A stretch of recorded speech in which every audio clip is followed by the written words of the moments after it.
भारत 2027 में अपनी पहली डिजिटल जनगणना करने जा रहा है। लेकिन इस पूरे हाईटेक मिशन की नींव पता है क्या है? कोई फैंसी गैजेट नहीं, बल्कि हाथ से बनाया गया एक नक्शा। इसे कहते हैं नजरी नक्शा। अब ये कोई मामूली कागज का टुकड़ा नहीं है। ये वो बुनियाद है जिस पर 1 अरब से ज्यादा लोगों की गिनती की पूरी इमारत खड़ी होगी। तो चलिए समझते हैं कि आखिर ये साधारण सी दिखने वाली ड्राइंग इतनी खास क्यों है।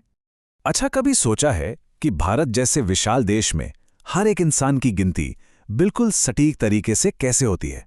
मतलब ये कैसे पक्का किया जाता है कि हर घर तक पहुंचा जाए, कोई छूट ना जाए और किसी को दोबारा न गिन लिया जाए? इसका जवाब हैरानी की बात है किसी सैटेलाइट या सुपर कंप्यूटर में नहीं है। जवाब छुपा है इस पूरी प्रक्रिया की नींव में, एक बहुत ही सावधानी से हाथ से तैयार किए गए नक्शे में। और यही है वो नजरी नक्शा।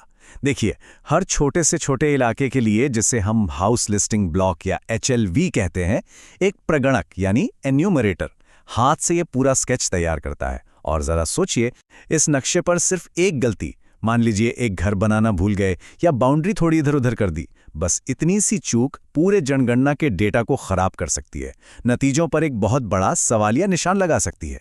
तो इस पूरी प्रक्रिया को समझने के लिए हम इसे 5 हिस्सों में देखेंगे।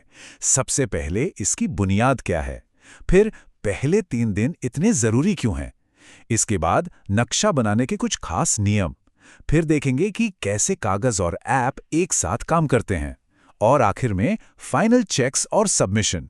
तो सबसे पहले और सबसे बुनियादी सवाल पर आते हैं। आखिर ये नक्शा बनाया ही क्यों जाता है? इसका मकसद क्या है? इसका जवाब एक बहुत ही सरल लेकिन बहुत शक्तिशाली आइडिया में छिपा है। इसे कहते हैं 3 शून्य का मिशन। ये 3 शून्य क्या हैं? पहला है जीरो स्किपिंग, मतलब एक भी घर छूटना नहीं चाहिए, हर दरवाजे पर दस्तक देनी है। दूसरा है जीरो ओवरलैपिंग, यानी किसी भी घर को 2 बार नहीं गिनना है। और तीसरा फ्यूचर रेफरेंस, नक्शा इतना साफ और सटीक हो कि बाद में कोई भी सुपरवाइजर या कोई भी ऑफिसर आए तो वो आसानी से किसी भी घर तक पहुंच सके। बस यही 3 लक्ष्य हैं। अच्छा, जैसे ही किसी प्रगणक को उसका इलाका मिलता है ना, समझिए एक रेस शुरू हो जाती है समय के खिलाफ। और निर्देश बिल्कुल साफ हैं। इस काम के जो शुरुआती दिन हैं वो सबसे ज्यादा जरूरी हैं। सिर्फ 3 दिन। पहले 3 दिनों के अंदर अंदर नक्शे का जो बेसिक ढांचा है वो तैयार हो ही जाना चाहिए। और ये कोई सुझाव नहीं है, ये एक पक्का नियम है। आगे का पूरा काम कितना सफल होगा वो इसी डेडलाइन पर निर्भर करता है। तो इन 3 दिनों का प्लान भी एकदम तय है। पहला दिन, पूरा इलाका पैदल घूमो, अपने HLV को कोने कोने से समझो। दूसरा दिन, अब कागज पर काम शुरू, सारी सड़कें, गलियां, इमारतें बनाओ और उन्हें नंबर देना शुरू करो। और तीसरा दिन, इलाके की जो भी बड़ी पहचान है, जैसे कोई मंदिर, स्कूल या तालाब, उन्हें उनके नाम के साथ नक्शे पर मार्क करो। अगर ये 3 दिन का काम टाइम पर हो गया तो समझिए आधा काम तो हो ही गया, एक मजबूत नींव तैयार है। चलिए अब बात करते हैं नियमों की, वो 10 सुनहरे नियम जो एक परफेक्ट नक्शा बनाने के लिए बहुत बहुत जरूरी हैं। जी हां, पूरे 10 नियम, और इनका पालन करना ही है, कोई ऑप्शन नहीं है। हर एक नियम अपनी जगह पर जरूरी है, क्योंकि यही वो रूल बुक है जो ये पक्का करती है कि पूरे देश में बनने वाले लाखों नक्शे एक जैसे और सटीक हों। चलिए कुछ सबसे जरूरी नियमों को देखते हैं। पहला नियम, बाउंड्री। आपके इलाके की सीमा एक डैश वाली लाइन से बिल्कुल साफ साफ दिखनी चाहिए। दूसरा नियम, दिशा। नॉर्थ यानी उत्तर हमेशा ऊपर की तरफ होगा। और तीसरा, जो कि सबसे जरूरी है, वो है रास्ता। नंबरिंग हमेशा उत्तर पश्चिम कोने से शुरू होगी और फिर S शेप में, मतलब सांप की तरह घूमते हुए दक्षिण पूर्व कोने पर खत्म होगी। ये तरीका इसलिए है ताकि कोई गली या घर गलती से भी छूट ना जाए। अब आता है नियम नंबर 4, सिंबल्स यानी प्रतीकों का सही इस्तेमाल। देखिए, अगर पक्का रिहायशी घर है तो खाली स्क्वायर बनाना है। अगर पक्का तो है लेकिन दुकान या ऑफिस है तो लाइनों वाला स्क्वायर। और कच्चे मकानों के लिए त्रिभुज। ये वर्गीकरण बहुत जरूरी है क्योंकि इसी से देश के सामाजिक आर्थिक ताने बाने को समझा जाता है। तो इसमें गलती की बिल्कुल कोई गुंजाइश नहीं है। अच्छा, अब एक ऐसी चीज समझते हैं जिसमें अक्सर कंफ्यूजन होता है। भवन और जनगणना मकान में आखिर फर्क क्या है?